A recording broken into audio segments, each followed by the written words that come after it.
it's back with Mockingbird. This is Mockingbird Chapter 2, and I love this book so far. I hope you loved the last book too, and let's get into it. Okay, so first, Chapter 2. Look at the person. Catalin, Dad says. The whole town is upset by what happened. They want to help. How? They want to help with you. Talk to you, take you places. I don't want to be with them or talk to them or go places with them. He sighs. They want to help you with a life, Catalin, without Devin. I don't know what this means, but people come to our house. I wish I can hide in Devin's room, but I'm not allowed to. In there, not since the day of her life fall apart. And Dad slammed Devin's door and shut. And put his head against it and cried and said, No. So I can't go against it and cry and say, No. My hidey hole in Devin's room anymore. I miss it. I try to hide in my room and draw but my dad comes and gets me. There are many voices in my house. Voices from Devin's Boys Scout troop. I recognize their green pants and then very nice things they say about Devin. Voices of relatives. Dad introduces me to them. He says, "You remember?" And then he said a name. I said no, because I don't remember.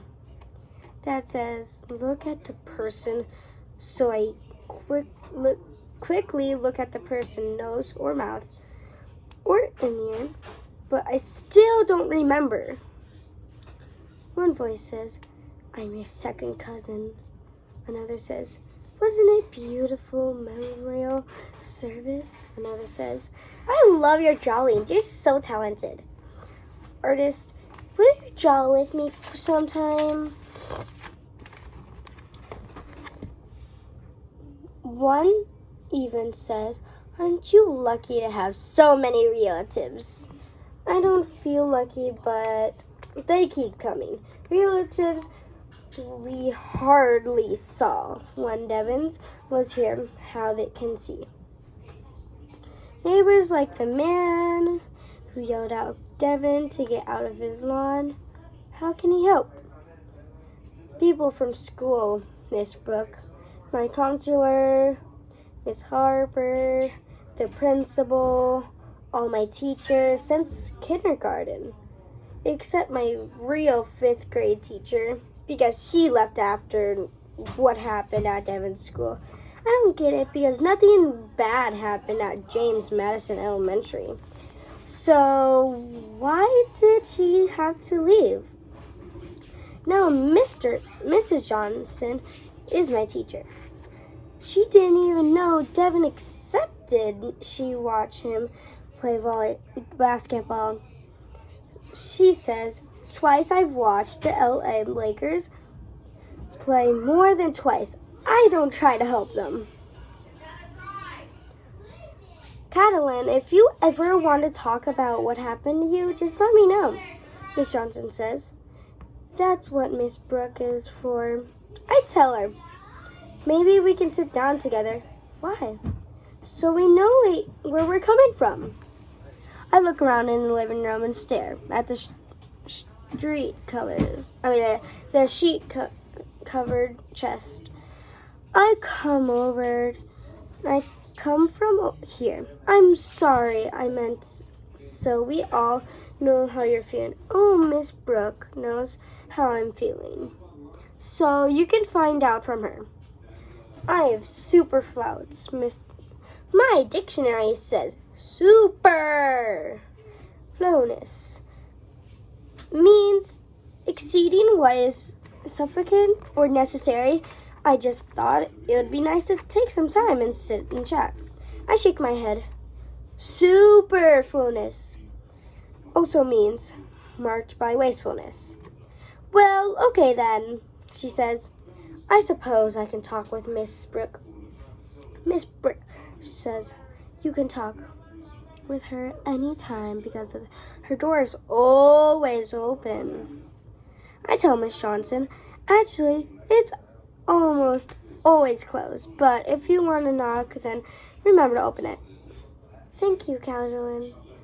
She doesn't move. This means she's waiting for me to say something. I hate it. Make arms prickled and get wet. Ice even almost starts sucking my sleeve like I do at recess. But then I remember. You're welcome, I say. She moves away. I got it. I got the refrigerator and put a smiley face on a sticker on my chart under you. Your manners. 7 more and I get to watch a video. When I turn away from the fridge, I see a puffy blue marshmallow wall right in front of me. It smells like an apple cinnamon Pop-Tart and breathes noisily. It's almost neighbor relative. I don't know which her hands are shaking. One has a tissue. The other hand she holds out of me. There's always a white circle in it. Would you like this candy? I don't know. I have never had her candy before, so I don't know if I would like it. But I just thought about every candy in the galaxy. I don't like being trapped in a puffy blue wall like this, though. Take it, she says, and pushes it into my hand. So I can take it? Just get her hand off mine because her hand is squishy and flabby. It makes me feel sick. Have another, she says. I take it quickly. I don't have to feel her hand again. She tried to pat my head with candy hand, but I duck. I run and hide behind Dad and only eat candy. They are mints. Mints. I wish they were gummy worms because that's my favorite, but I deal with it. The good thing is I can't talk when my mouth is full because that's rude. If I keep my mouth full and I can be in my own Catalan world. When I finish the candy, I don't want to talk too much, so I push my head under my dad's sweater and I feel warmth of his chest. He breathes down his girl litty cool wave of precipants and deodorant. He doesn't even say no, Cataly, and put me out. He lets me stay there and pats my head through the sweater. If it's through the sweater, I don't mind. Otherwise, I don't like anyone to touch me. Dad talks to me the whole world outside. The sweaters are his voices. He makes a low, hummy vibrating. Feel my eyes and wish I can stay here forever. And chapter 3.